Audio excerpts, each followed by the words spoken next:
It is December 24th, 2022. I'm in this. Last night I watched something from around my set of Escalator in time and space. I saw something called a Jonah Hill. Um, and he made some production with his therapist, Stutz, Stutz. Um, I watched the thing just like I watched the NDE respectfully. I'm not a critic, not a critiquer, not a skeptic.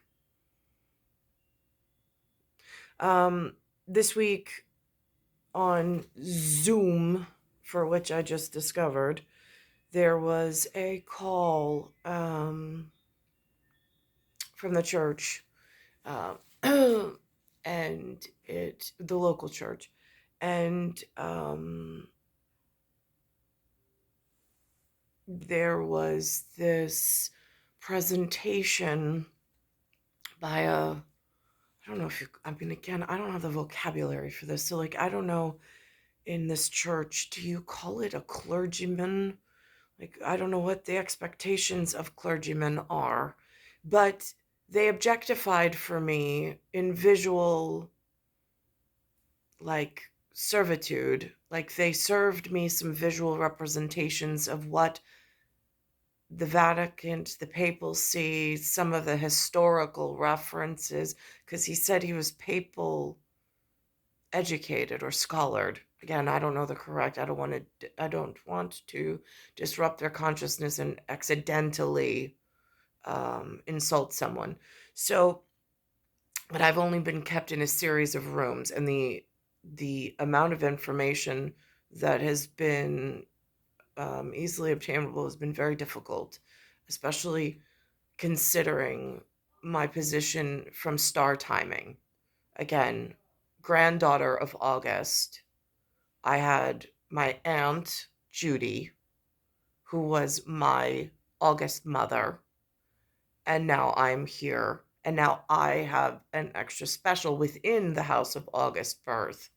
Um, and so, even though my feet have not left New York, um,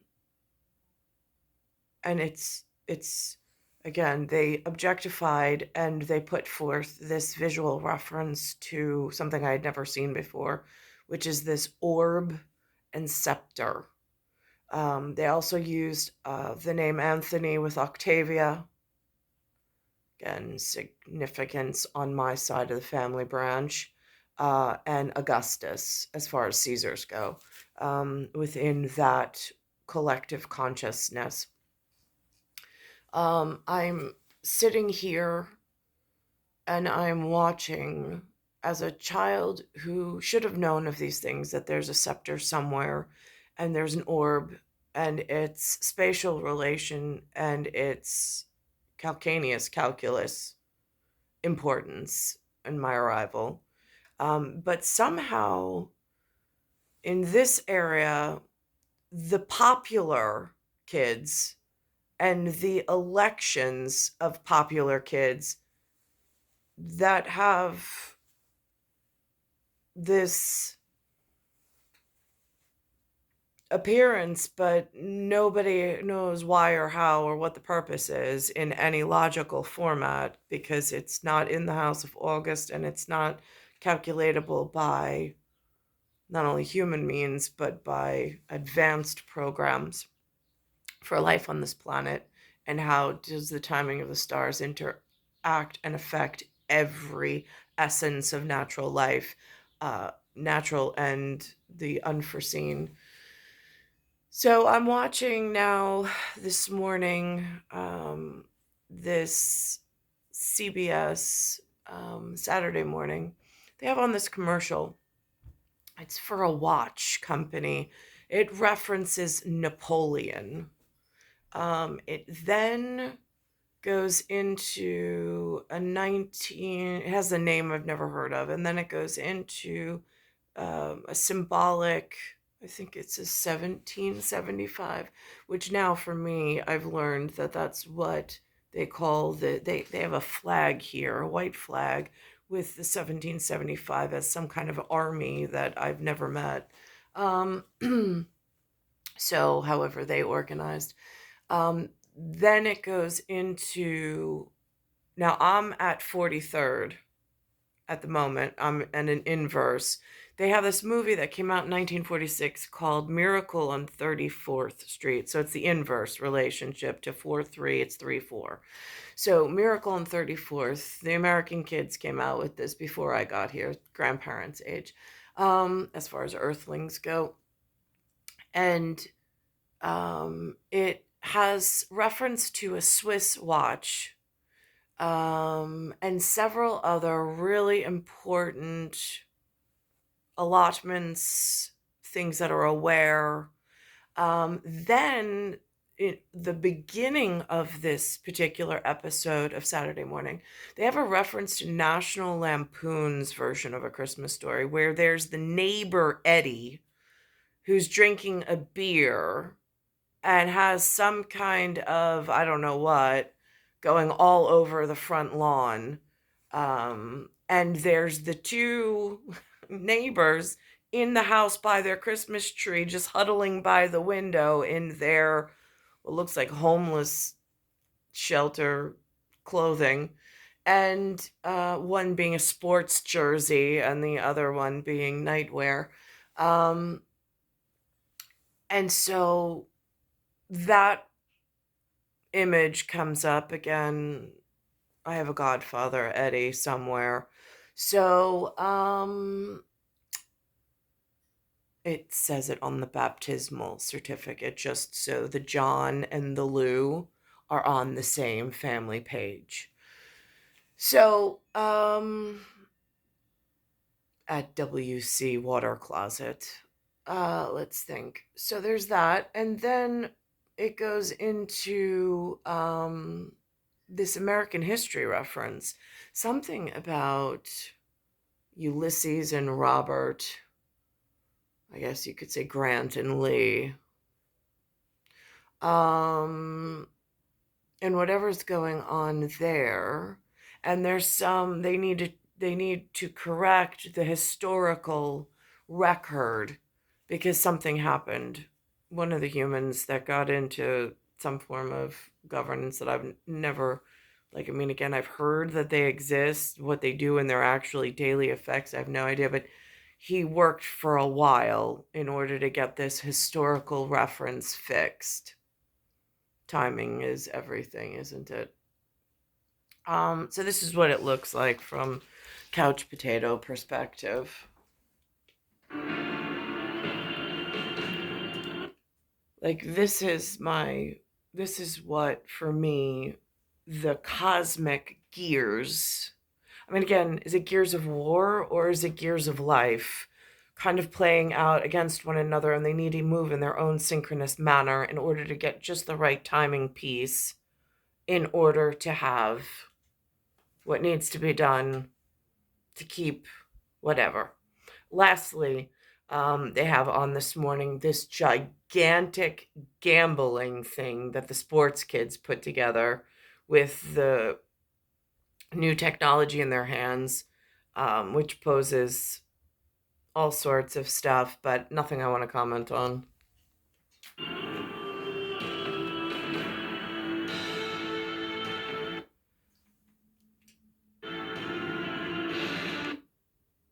Now, this one has a 1980s reference. But for me, the way that I look at life, I like, my thoughts are pretty much organized like this. This is a pretty good depiction of how my thoughts, I mean, there's the biological piece, there's the planet piece, how they interact with one another at the same time. Then there's, I've had children, now there's biological calcaneus calculus within my own biodome time frame. I mean, and then there's other life that coexists at some point within the realm of reality for which I'm here. So again, this is pretty much how my thought pattern looks like. If I mean, like, that's a good depiction of it, of how I'm always framing things and looking at things from all different aspects.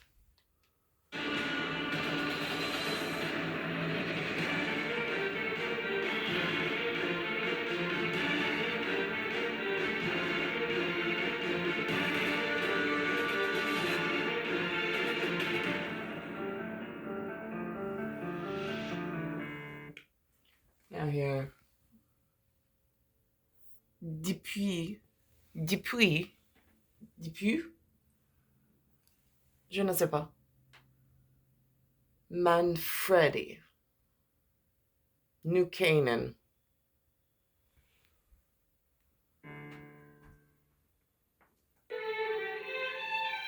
Movies about Christmas have been a successful genre in Hollywood since the silent era. Such classics as It's a Wonderful Life, A Christmas Carol, A Christmas Story, and even comedies like Elf continue to get audiences into the Christmas spirit every holiday season. This year, one of the genre's oldest and most beloved films, Miracle on 34th Street, is celebrating its 75th anniversary. A 96-minute movie that seems to be a miracle in its own right. Well, young lady, what's your name? Susan Walker, what's yours? Mine? Chris Kringle. I'm Santa Claus. Over the past month, movie theaters across the nation have been holding special 75th anniversary screenings of a very special holiday film. From 1947, here is Miracle on 34th Street. Miracle on 34th Street tells the story of Chris Kringle, a mysterious elderly gentleman hired to play Santa at New York's Macy's department store. Could you be Santa Claus? Have you had any experience? Oh, a little. Things soon get out of hand after Kringle claims to be the real deal. Now, interestingly enough, because I see a lot of the paradox already written in here, and I've never really seen the movie, the highlight feature this morning on the CBS,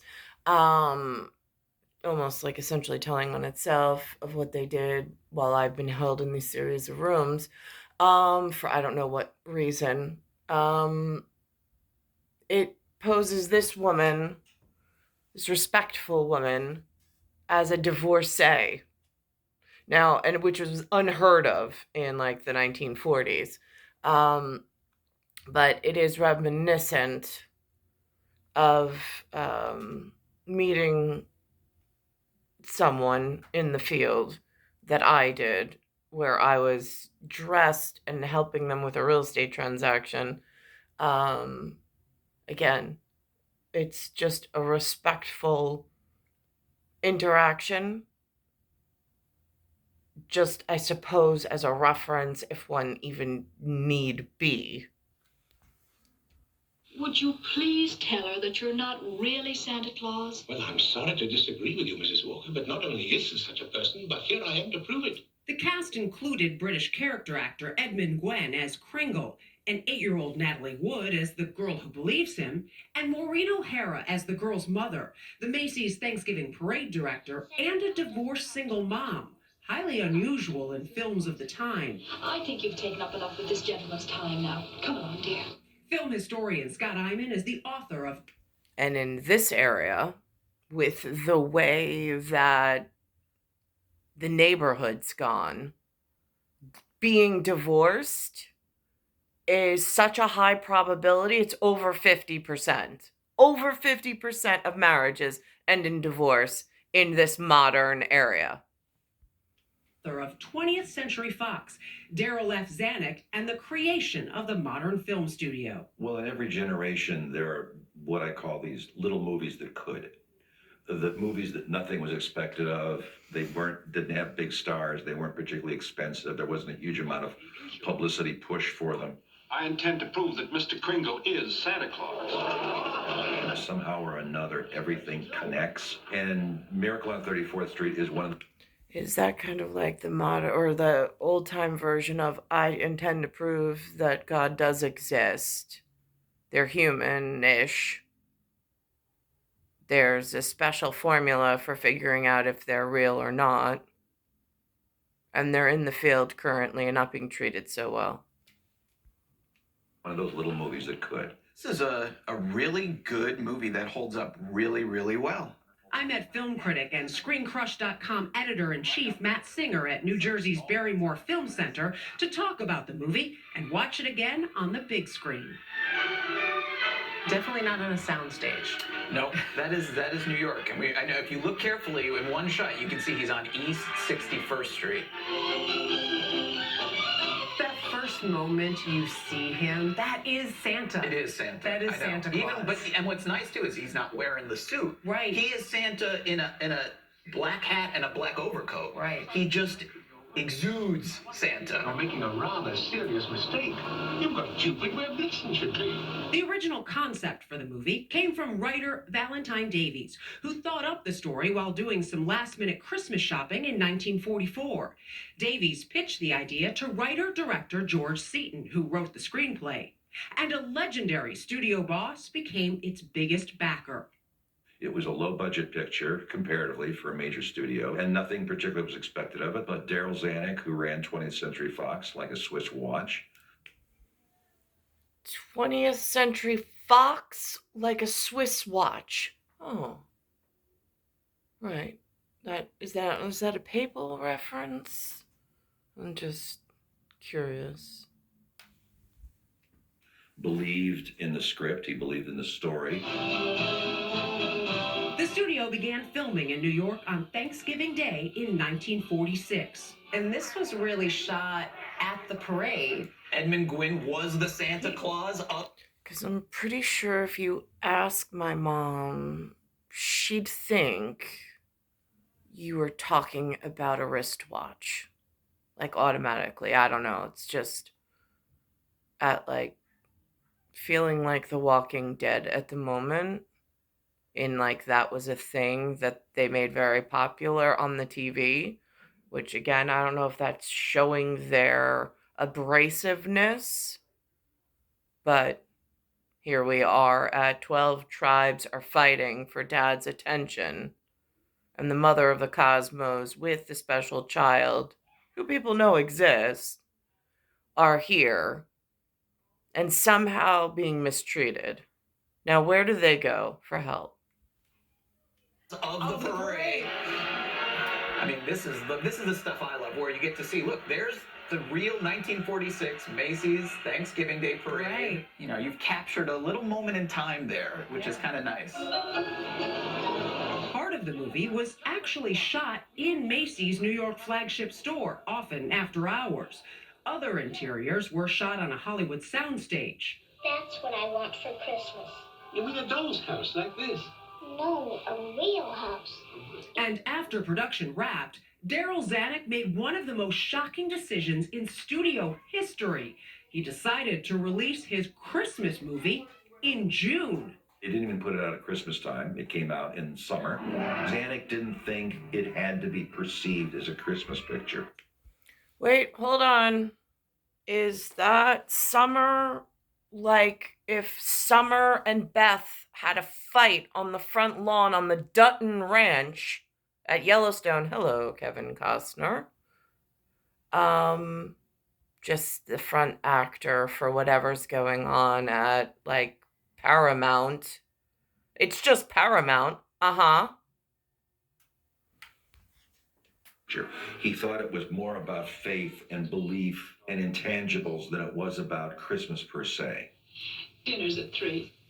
And did that say 3A on the door? Just curious, AM. If you look at that poster, they're selling it as a romance. Yeah. You know, Kris Kringle's in the background with Natalie Wood. It's, you know, two people kind of making goo-goo eyes at each other. The gamble paid off. The film was both popular and a critical hit, winning Oscars for its screenplay and for Edmund Gwen's timeless performance. It stayed in theaters for 7 months, later followed by nearly... So the popular know, they keep electing new followers, new worshipers, new participants. They know. But yet, so Secret of the Stars and whatever. But yet, the people that qualify for scepter and orb, like, appear to look like the genealogy and heritage from the actual painted on canvas with oil and the etched marble characters and cast that are here are going mishandled. How the museum director may want to know to get a hold of the artwork dealer in order to rectify this injustice. 7 decades on television and now streaming. And of course, there were several miracle remakes over the years. Hello, sir. Including the most famous in 1994, written and produced by John Hughes of Home. They actually remade it in Technicolor. Like, they updated it. So black and white just wasn't enough. They actually paid it forward in Technicolor. Home Alone fame. They paid it homage. This time it was Sir Richard Attenborough who donned the red suit. And what is that? Is that my name? It's part of my name behind it on a star. It says Cole. You're just missing the NI at Nationally Intelligent. There is a kiddo in the field. And then I had a son. I named him Alex. Like as in a lexicon. Yeah, his name is Alexander. Did that work, trying to redo a classic like this? I don't think any of the other versions can hold a candle to the original. And many attribute that to the sheer magic and magical ambiguity that Edmund Gwenn brought. This is what I was born to. This is the reception. Like this mystique and this like wonderment and this acknowledgement of like, oh my God,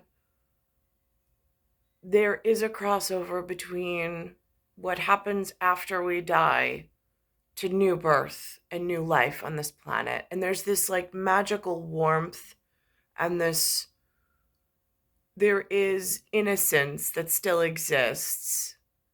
And there is purpose of that innocence to preserve and to protect. And that goes into other intricate parts of life on this planet and building of a great whichever.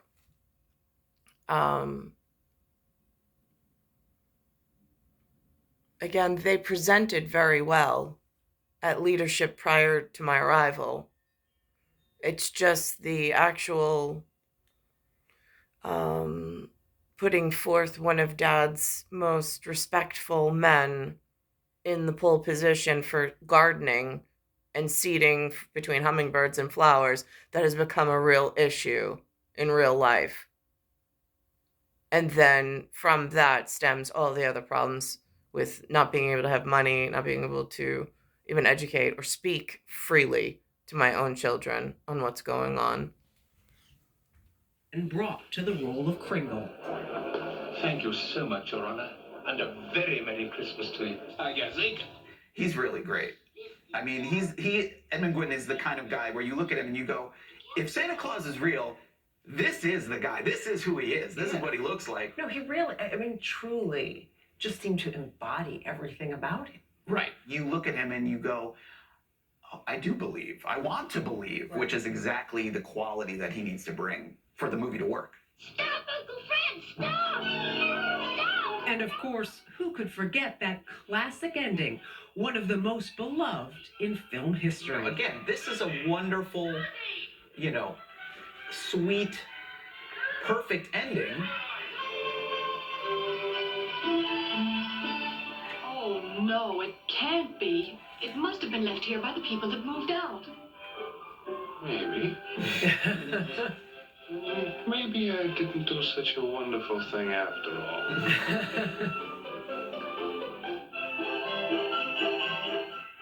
But it leaves, it's almost like the end of Inception for Christmas movies. It's like, What do you think happened? There's a little belief. And again, it's really easy to believe in Santa Claus when you see him flying through the air right in front of you. It's much more meaningful, I think, to give people a chance to decide for themselves. I learned so much about the movie in doing this.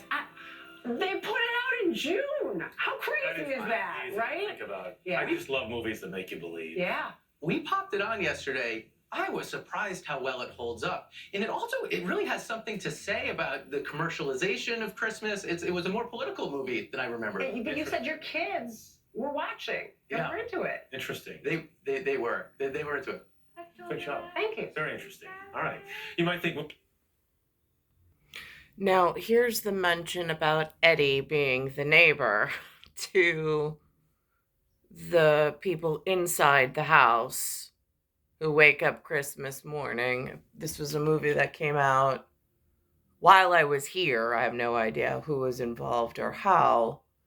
And then I don't know if this sparked a fight amongst 12 tribes. The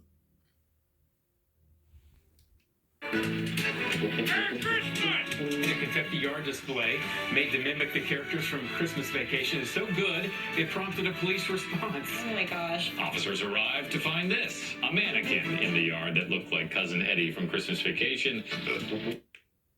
That's what 20th century, year 22 looks like in... I can't even get to a neighborhood as nice as this. I'm stuck somewhere else in a different type of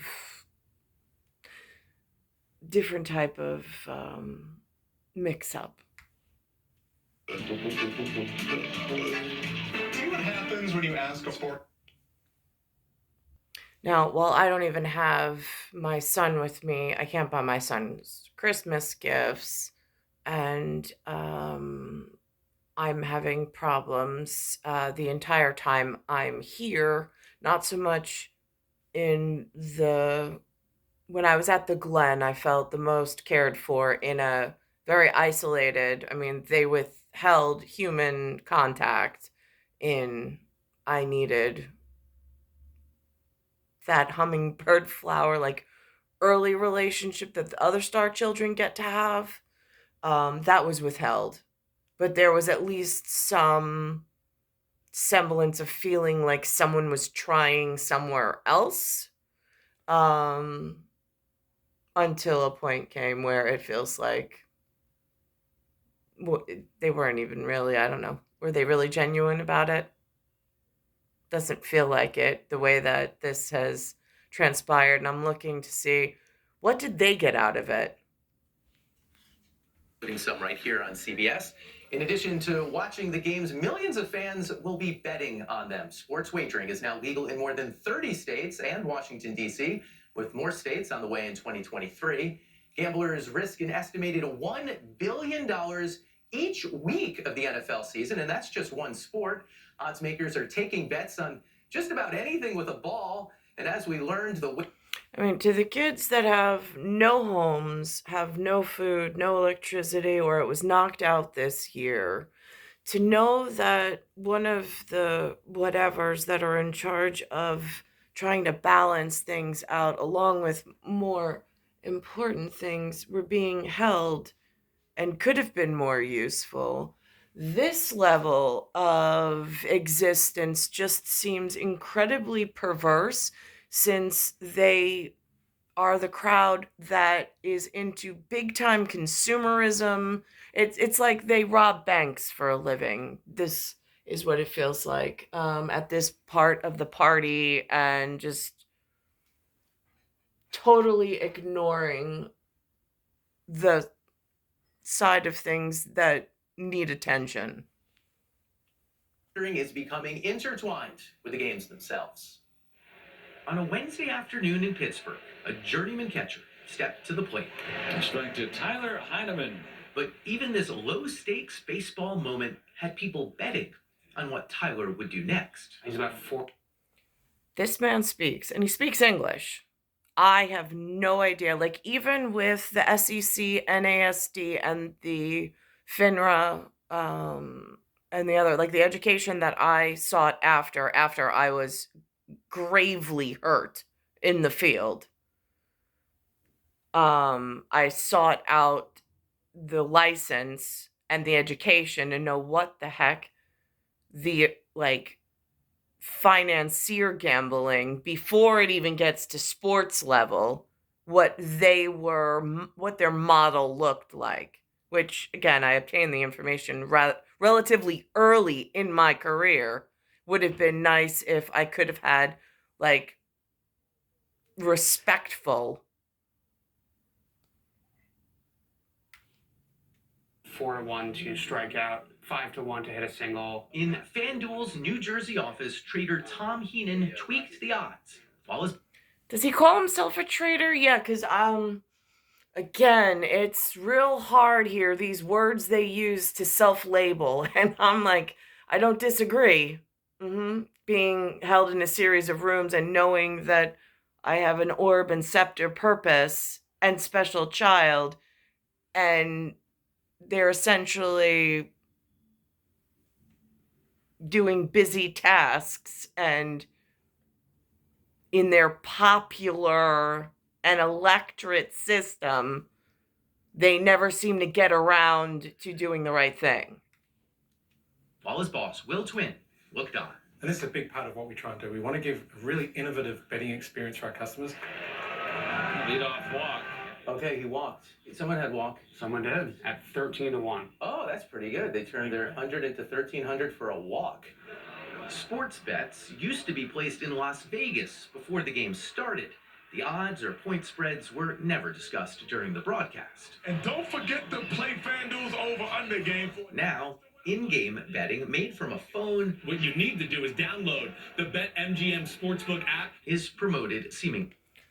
I didn't even see this in Up and Coming. I don't go, I've been to MGM for a conference. I knew Las Vegas existed. I actually stepped foot there. I actually was able to surveil and to recon and have a visual construct so I can hold an intelligent conversation on it if need be. But I really did not think that they would hold me in some, I don't know, human way of less thans, when again, celestially at celestial body and timing, programming, and importance that can actually be verified. I passed my test of time. I already did. They already knew that. I also passed the test of time moving forward, which is not impossible, but improbable. I already did that. I superseded my own importance by carrying it forward. I just don't see this, whatever they're doing. He scored a touchdown in 8 of the last 10 games. Mike Raffensperger is FanDuel's chief marketing officer.